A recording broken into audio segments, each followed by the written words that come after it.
Exodus chapter 20, verse 15, you shall not steal. This is pretty straightforward. In Luther's Small Catechism, he says you should not take anything or receive it by any way that only appears right. So this is not just physically taking candy bars, but this is also tricking people into, hey, sign this thing, sign over your life savings type situation where you're scamming people out of things, you're deceiving people. You're saying, hey, I'm going to sell you this car, but it's really a lemon. You're taking their money, but you're giving them a hunk of junk. That sort of thing. Deceit, yes. And this is not just physically robbing people, but this is also tricking people out of their belongings. This is the positive aspect to you shall not steal is you should help protect your neighbor's property. You should help your neighbor take care of their property. So if somebody's breaking into your neighbor's house, call the police or run over there with a shotgun, whatever. Probably call the police unless you know your neighbor well enough. But also, let's say somebody's being taken advantage of with a like a scam or something like that. Don't just stand by, but say, hey, no. They're trying to take your money. Don't do that. Just hang up on them, that sort of thing. So we need to actively be looking out for our neighbor's well-being and our neighbor's possessions as well. So thou shalt not steal. I think it's a pretty straightforward. It's you're helping defend your neighbor's property. The fact that there's a commandment that says thou shalt not steal, I'll go there. The fact that there's a commandment that says thou shalt not steal implies that there is something, according to God, called personal property. God is not a communist. Robin, you're laughing. You know where I'm going with this. God is not a communist. People do not collectively own the world. There is actually private property. God says, this is your land. This is your car. This is your, whatever you have. This belongs to you. So it is the only way it is possible to steal from somebody is if somebody owns something. So God himself believes in private property. God is not a collectivist in that way. So because of this, it is actually wrong if you're saying, well, I want, everything should be owned by the government and nobody should own anything and all resources are shared. That goes against what God actually commands there. So you should help protect your neighbor's property. Now, there are verses in the Bible that talk about the Christian church, the early Christian church. They shared everything in common. This is not saying that nobody had personal property, but this is rather saying that every Christian was taking care of another. So if one Christian, let's say, God forbid, their house burns down, other Christians are willing to take them in and say, why don't you stay with me for a while? One Christian, their car breaks down, another Christian says, why don't you borrow my car, that sort of thing. It's common sense, but we make it more complicated than it has to be. You love your neighbor. If your neighbor is missing something, you help them out with that. Yes, sir? Even in the Old Testament with the, what do you call it, the Passover. Yes. Talking about having your neighbor, if he's not able to. Yeah, if your neighbor's not able to. That you invite him in. Yes, so I would say that charity, and that's what that is charity. So there's a difference between charity and government-forced collectivization. There's a difference between you take care of your neighbor because you love your neighbor and because you love God. That's commendable, that's honorable. There's a difference between that and the government coming over and saying, you will give your neighbor your stuff. One of them you're doing out of force. One of them you're doing out of love and kindness. And God loves people who are kind and generous. So this is the difference between personal private charity and government-run social programs. Now, there's a place possibly for those in society as well, but they should not replace the other. Just because you say, well, I don't need to be charitable because there's enough government organizations out there taking care of people. That's not how it works. God wants you to love your neighbor. That doesn't stop just because government starts giving out free things. Yes, ma'am? So I don't know if somebody already asked this. You said the word social security came into my head. Oh, yeah. So is that not a good name? No, Social Security, Social Security is a retirement plan, kind of. That's the government-run retirement plan. So, in other words, it's not a very well-run plan. But if you had a personal retirement, it would be like if you're putting things in your own 401k or your IRA or something like that. Just the difference is that the government is trying to provide that service for people. I personally think from experience that individuals can manage their money better than the government can. You usually know how to handle your own business better. But that's That's less the government trying to collectivize everybody's money and more the government trying to provide a service that people can get on their own. It's kind of more helicopter parenting, kind of like, okay, well, you don't know how to invest your stuff, so I'll invest for you. That's the problem, is that it becomes forced, it's obligated. Now, as a pastor, I get to opt out of that. Thankfully, that's one of the benefits of being a pastor is I don't have to pay into the Social Security that I will never get back. I've made peace with that. Although I paid into it my entire life up until then. But yeah, that's the problem, is when you have these programs, which are good. If the government wanted to offer Social Security as an optional program, I have nothing against that. I think that probably you could handle your money better yourself. But when the government starts saying, you have to do that, it starts, I don't know if it's open to corruption. It's open to corruption is the problem. Yep. And because it's open to corruption, I think it's better that you, again, seventh commandment, that we're looking out for each other's resources, that you are able to look into and say, I decide to invest this way instead of that I trust these guys, not those guys. You should be able to make that call. Obviously, you can talk to your friends and stuff like that. But yeah, Social Security itself, I would not say is necessarily a violation of the seventh commandment. The government isn't... Is the government stealing from you when they collect Social Security? I guess I've never thought about that. Social Security is going to illegals. Oh, yeah. Well, and then that would yeah. So in Romans 13, it talks about, at the very end, that you give honor to whom honor is due, taxes to whom taxes are due, that sort of thing. So I cannot stand with the pure libertarians and say taxation is theft. It's not. Taxation is in the Bible. God says that you render unto Caesar that which is Caesar's. And the end of Romans 13, if you... Yeah, they can, okay, I'll say it like this. Taxation in principle isn't theft, but people can use taxation to steal. I'll say it like that. It's a system that God put in place for you to support the government, but there are people in the government who will use that to take advantage of others and steal from them. I could say in the same way, charity could be theft if you want to use charity, you want to give to your neighbor, and you want to provide for your neighbor, but the person is being dishonest about taking your money. They are stealing from you. You're not enabling their theft. You think you're doing the right thing, but they're taking your money even if they don't need it, or they're tricking you into taking your money. So unfortunately, if you ever just want to just go through the voicemails on the church phone, we get phone calls multiple times a week. Liz is such a saint, she deals with this, that people basically call up and it's sometimes it's the same story. Sometimes they've got a creative story, but usually it's, hey, I'm on my way from here, back home, back east. I ran out of money on the way here. I just need gas money to drive to Phoenix. I just need airplane money to fly to Nebraska.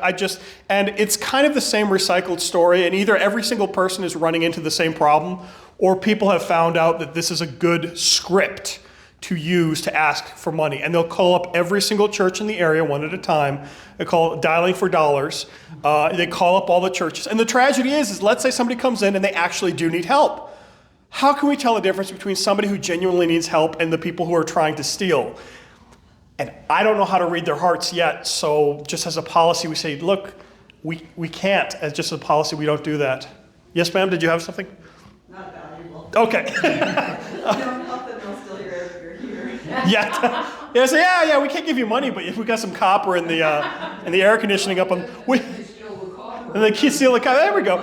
So the next time somebody comes by asking for money, we just tell them, we've got an appliance that needs replacing. We say, hey, we need to replace these heaters. If you were to go up there and take them apart, insurance would take care of it. Well, that would be insurance fraud, and that would also be a violation of the seventh commandment. So let's not do that. It is. Insurance fraud is a form of stealing. So stealing is not just physically taking people's money, but it's also being deceptive about the money. Sorry. No. Oh, I thought I saw a hand. Okay. Any other questions or comments on stealing? Oh, okay. Well, good. I'm glad your hand is healing. This is an interesting. Here's an interesting one for you. Is pirating movies stealing? Yes. Because you're not taking something from another person. You're getting access to something that you didn't pay for, but you're not removing anything from another person. Who is can you be stolen from if you don't lose a thing? I guess it's hard to phrase. Like intellectual copyright is, what was that? Well, it would be royalties, or let's say you're a company in China and you say, well, I want to make all kinds of Mickey Mouse type stuff, but I don't want to pay Disney for that. Is intellectual property theft, is that stealing? Well, you're taking, or what if I want to steal Colonel Sanders' secret recipe and make my own chicken and, in that case, it would be stealing, but not in the sense of physical property. I would say more in the sense of taking advantage of somebody else's hard work. So if you hire a laborer to work for you and then you don't pay them, you are stealing from them, but not taking a thing from them. You are taking their time and their work and not paying them for it. Yes, sir? One that hits closer to home is sharing your streaming service password with your family or friends. Oh, yeah. Sharing your streaming. And the weird thing is that different streaming services have different policies for that. Like Netflix allowed it, but then they didn't allow it, but then they did allow it, but then they allow it if it's in the same house. And you can share it with people in your household, but you can't. If they saw somebody logging on 2 states away, they would shut it down. But there's not written into law whether or not you can do that. Can I share my Amazon Prime with other people? My free delivery or... So at this point, you start getting into like civil laws. It's not. I would say that there's an answer. The answer just isn't as clear as you just robbing somebody, right, at gunpoint. But this is something to consider. This is also something to consider. I would say, in the same way that you shall not steal, you shall not take things. If you want to, the positive way to enforce this is. Let's say you go to a restaurant and the server does a really, really excellent job of service. They recommend the right food, they take care of you. It would be a positive example of fulfilling the 7th commandment to say, I believe that they deserve a tip. That I want to tip them, I believe that they worked hard enough. This would be a way that we say, this is how I can love my neighbor. Following the 7th commandment. So if you believe that somebody did a really good job on something, it is honoring God but to honor them and say, look, you did an excellent job for this. You went above and beyond. I'm going to give you a positive review. I'm going to give you a tip, that sort of thing. I'm not saying, I'm not going to get into the legality of whether or not tipping should be enforced by law.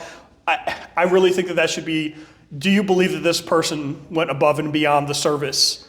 If so, it's a good thing to reward them. It's like sending thank you notes, which I am in the process of doing. It is happening, but there's a lot of thank you notes to write and a lot of addresses, and they're all done by hand. There's like 100 and something of them. Yeah, yes, and then we've got the other wedding coming up too, and there's a lot of thank you notes. But it is appropriate to acknowledge people for the hard work that they do, whether it's a thank you, whether it's a good review or recommendation. I mean, I was talking about, we had to buy a car recently, and I asked, somebody says, what dealerships have you talked to that are reputable? That's a good thing to say. These people treated me fairly. And I could tell you, I used to have a mechanic shop. Mechanic shops are notorious for, you've got a guy. If you've got a good mechanic shop, you hold on to that for dear life because there's so many out there that'll take advantage of you. Recommend them to other people. It's a good thing to do. Got a good doctor, got a good hairstylist, whatever. Okay, so that's a lot in thou shalt not steal. Exodus 20, verse 16, you shall not bear false witness against your neighbor. Ooh, this is the sin the internet was invented for. Now, there's other sins the internet is invented for, but this sin in particular, not just the internet, but I would say media in general. This is any newspaper, any radio, any TV show makes it so easy for you to bear false witness against your neighbor. Now, in the 10 Commandments, in the Small Catechism, Luther says, let me actually look it up, just because I don't want it... the specific, because it's not just lying about your neighbor. It's at 100 and, it's before the divine service, I think.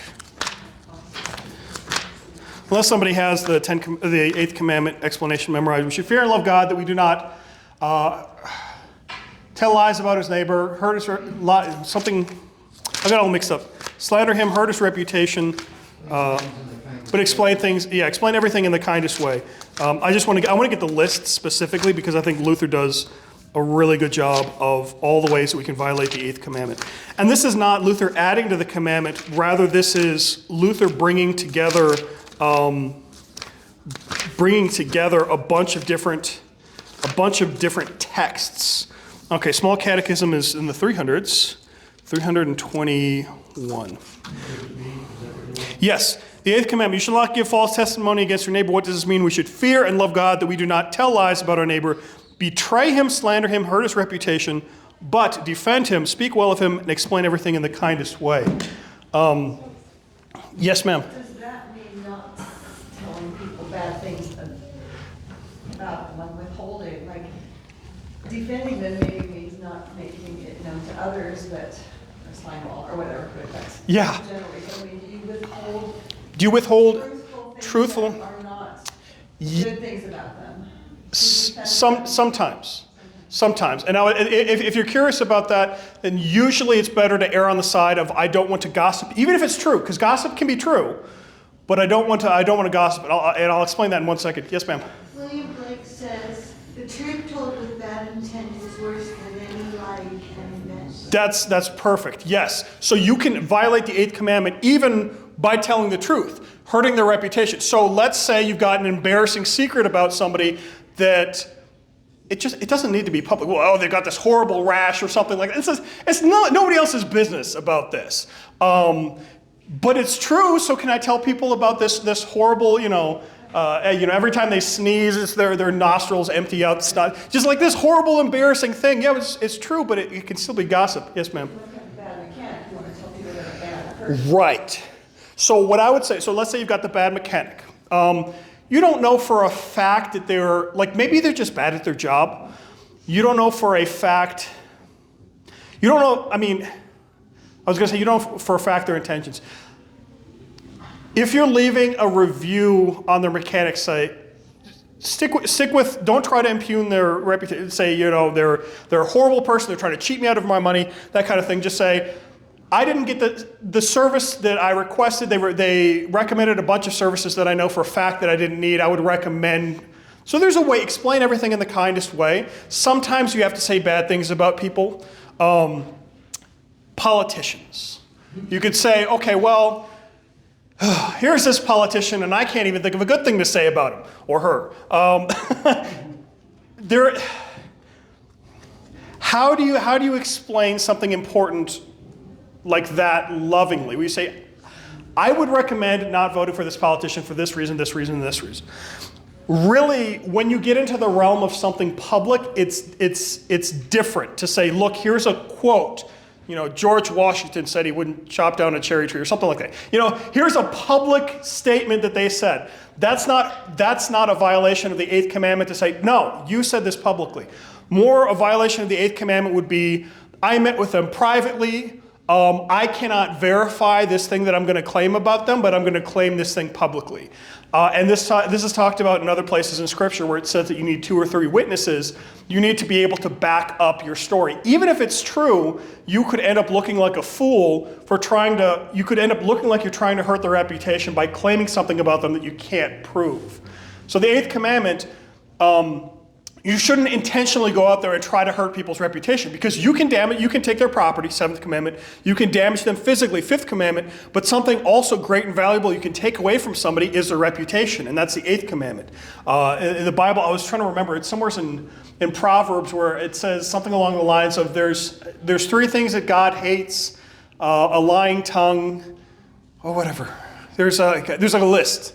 I should have them memorized. I should memorize Proverbs.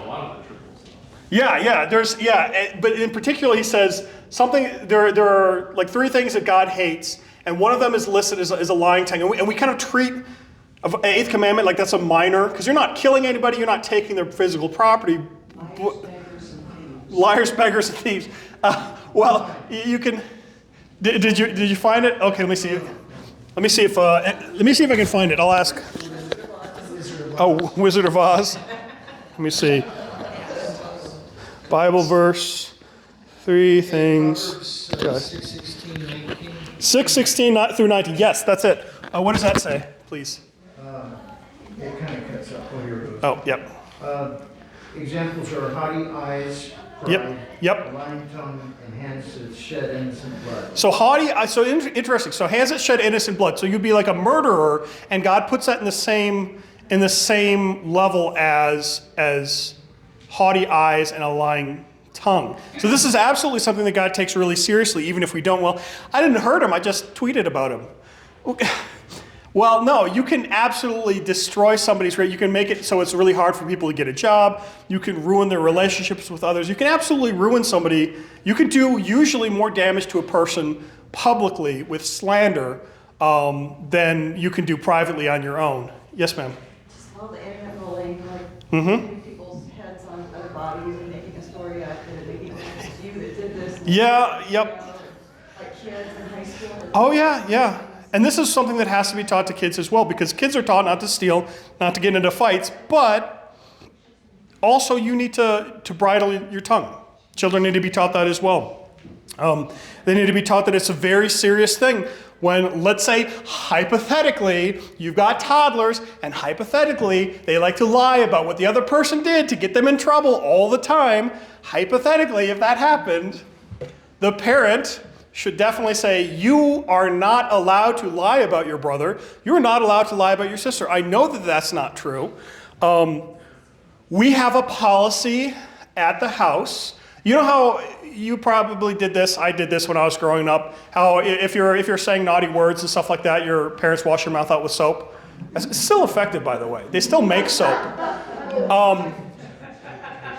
Another good reason to wash someone's mouth out with soap might be that they're using their mouth to slander. They're using their mouth to lie about their siblings. They're using their mouth to tell things that aren't true. You hate it, yeah. Well, my parents used liquid soap one time. Oh, that was horrible. It's more effective than spankings a lot of the time because it's a lingering discontent. But in any case, bearing false witness against your neighbor, yes, this is everything. And then explaining everything in the kindest way, this can be hard because when you understand something and somebody else doesn't, it's easy to say, well, this guy's just dumb, this idiot. I don't have the crayons or the patience to explain this to you. But we need to approach situations as charitably as possible. Charity in terms of not money, but in terms of how you love your neighbor. You just say, okay, you said this thing which is incorrect. I'm going to assume that maybe you were misinformed. I'm going to explain something to you like that rather than, you liar! You lied on purpose! You're trying to, destroy the reputation of so-and-so. Again, this is really easy to do on the internet when somebody posts something wrong, something that is obviously wrong, that you know is wrong, and a quick Google search would show is wrong. Rather than attacking them, say, oh, I see you're a little bit behind in the information here. Let me help you out. Here's actually what happened. So responding with, here's actually what happened versus, I'm going to attack you. You're the worst person in the world and you hate, and this is why you're lying about this incident or this person. So explain everything in the kindest way. Actively sticking up for people that maybe you don't know too well. If you've got, and I do this with pastors, if I've interacted with pastors at least a little bit before, I'm more than confident usually to say, I talked to that guy, every conversation I had with him was fantastic. He seems to me like a really smart pastor, a really friendly guy. I highly recommend you check out whatever.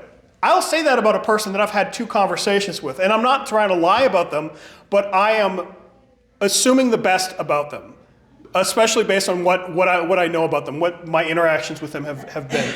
And sometimes I'm wrong. Sometimes I talk about someone and say, hey, this guy's great. Our conversation was fantastic. And it turns out, oh, he's a tinfoil hat conspiracy. He's got these wild ideas. That happened one time where I was saying, oh, this guy, we had a great conversation. And this guy has a lot of really, really good ideas, but he has also some really not sinful ideas, but really bizarre kind of theology pulled out of a hat type ideas where I'm like, I wouldn't agree with that because it sounds like you just made that up.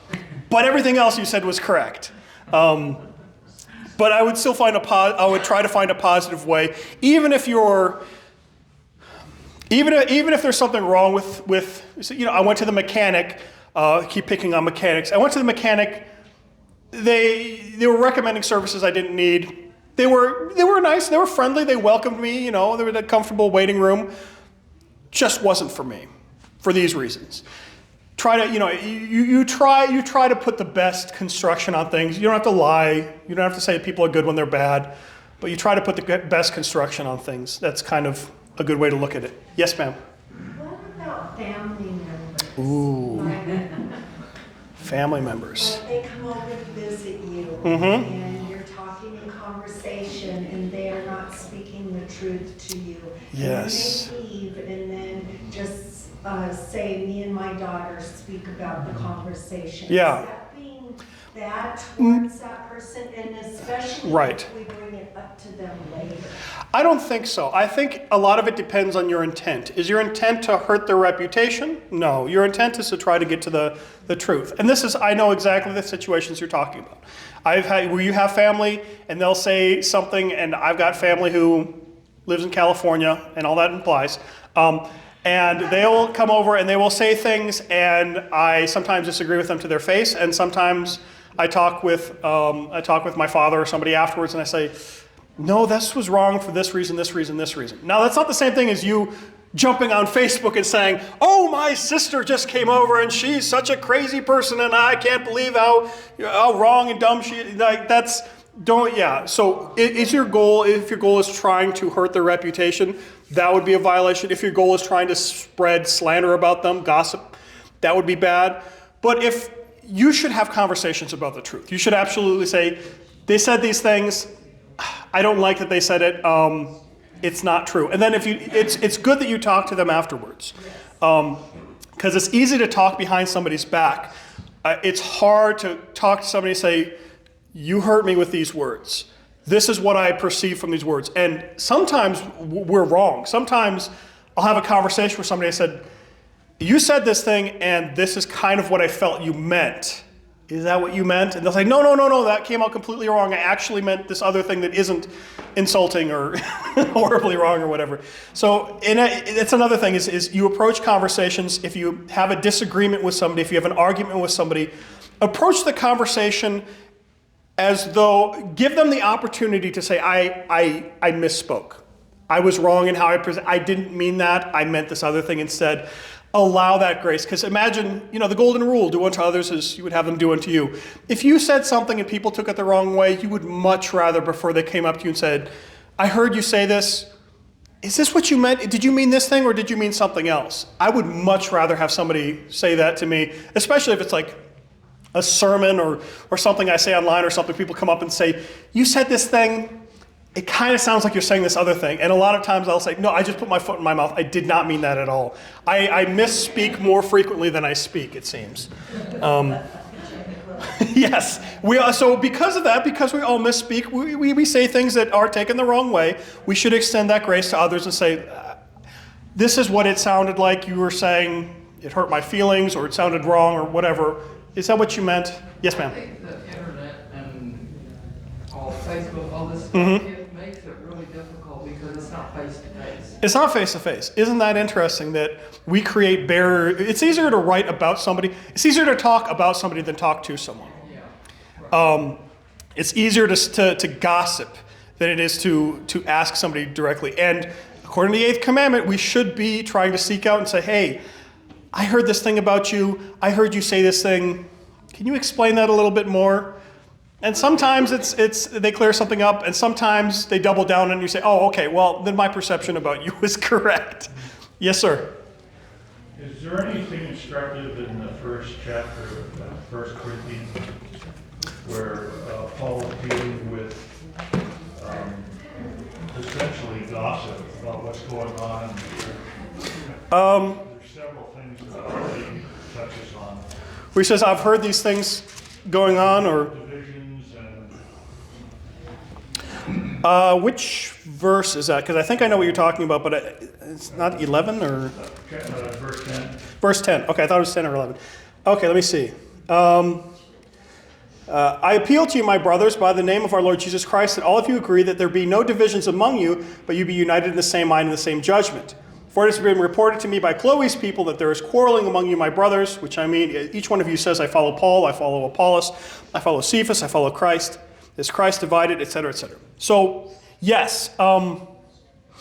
So this is one of the reasons why we really want to focus on unity, why we believe the same thing. This is part of the closed communion policy that we have, is that the Bible regularly says Christians should be on the same page, but at the same time, Christians regularly aren't on the same page. He's saying that these people here are trying to divide themselves by identity of saying, I'm a Pauline Christian, I'm an Apollosian Christian, I'm a Christian, I'm a Cephas Christian, that sort of thing. They're trying to create divisions here. It's my guys versus your guys. This is a really common way to take it. Whereas in Christianity, we shouldn't be looking for division. Lutherans, do you know where the term Lutheran came from? Who started the term Lutherans? Why don't we just call ourselves Christians or Catholics, right? No. What was that? Eck? Oh, it might have been Eck. Crusaders. So it was the Crusaders. No, okay, so the ones that first started calling us Lutherans were not the Lutherans, and it wasn't Luther. In fact, Luther hated the idea. He says, no, do not call yourselves Lutherans. You are Christians, you follow Christ. I am not the one you're following the one who died on the cross. You're following Christ. In fact, you can call yourselves Catholic because you're still the Catholic Church. You're the Catholic Church of the Augsburg Confession. The Augsburg Confession defines what you believe, but you are the Catholic, meaning universal church. You are the ancient church. You're not a new church. You're the old one. You're the first one. You are the same church Christ created. But the opponents of Luther, specifically the Roman Catholics, and it might have been Eck, I'm not sure who else, but the polemicists they broke the 8th commandment to try to slander the Lutherans, and they said, you are not Christians, you are not Catholic, you are Lutherans. You follow after this Luther guy as if he's your prophet. Same way we would say the Calvinists follow Calvin, the Lutherans follow Luther. This sort of thing to diminish the Christian faith into, you're just following this crazy drunken German monk. That's what they were trying to. So don't even look at the things that Luther says. You guys are worshiping Luther instead of Christianity. So originally it was the Catholics who called the Lutherans Lutheran. And Luther hated this at first. But this is why it changed. The Lutherans would call themselves Reformed Catholic. They were the Catholic Church of the Reformation, the Catholic Church of the Augsburg Confession. The Reformation reformed, brought it back to the ancient Christian church. It's not a new church. But there were other groups that would come on later on who would call themselves Reformed, or Reformed Christians, or Reformed Catholic. And Luther called them the enthusiasts.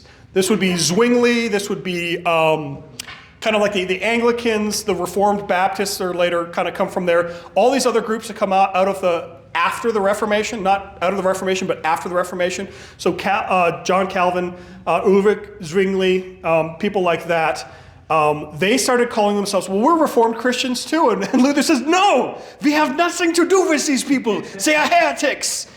Cast them out of the church. Luther famously said, I would rather drink the pure blood of Christ with the Pope than drink wine with the enthusiasts. So Luther, at the end of his life, hated the Protestants more than he hated the Romans. And he was frustrated that these other people tried to jump on and hitch their wagon to his star, the star of the Reformation, and say, well, we're going to start our own church. And Luther says, no, we're not starting a church. We're going back to the way the church was always. This is why we quote the Bible. This is why we quote the church fathers. This is why we quote all these things, because we are the ancient Christian church. So here's the problem, is the Lutherans were then calling ourselves Reformed Catholics or Reformed Christians, and this new group was also calling themselves Reformed Catholics and Reformed Christians. And Luther says, okay, well, we've got nothing to do with these guys, we're Lutherans. So the Lutherans adopted the title of Lutheran begrudgingly because other people were using the title of Reformed. Originally, though, the term Lutheran was a slur. It was derogatory. It was, you guys are followers of Luther, not of Christ. And this is the frustration about the divisions. We shouldn't have to call ourselves Lutherans. Everybody should call what we believe Christianity. That's what it should be. But because there are divisions, we have to acknowledge them. We have to say, look, I'm going to call myself Lutheran just so it makes sense, but really what we believe is what Christians believe. We are Christians. We are the ancient Christian church. I don't remember if that answered a question. I might have just gotten way sidetracked. Yes, ma'am. Well, you know, when Christ was around, they called it the way. Why, They called it the way, yes. why didn't that take on? It did for a while. They called it the way. I think, is it in Acts? I think in Acts they started calling themselves Christians. So they call themselves followers of the way or the way. Jesus says, I am the way, the truth, and the life. And so there's a lot of terms that Christians use for themselves. Just for one reason or another, Christians stuck. Followers of the way. You can call yourself a follower of the way. It's the same thing. It's just a different title. I don't know. It's just, I think it's because Christians define our faith by who Christ is, what Christ did, what Christ taught. Those things. So we say we are followers of Christ in a way that other religions follow the Buddha. Other religions follow Muhammad. They were called Mohammedans before the term Muslim kind of caught on. But yeah, so if you want to call yourself followers of the way, yep. Children of Abraham, you can call yourself too. There's all kinds of names for Christians. With that, we are out of time. Let's close with the doxology. Praise God from whom all blessings flow. Praise Him.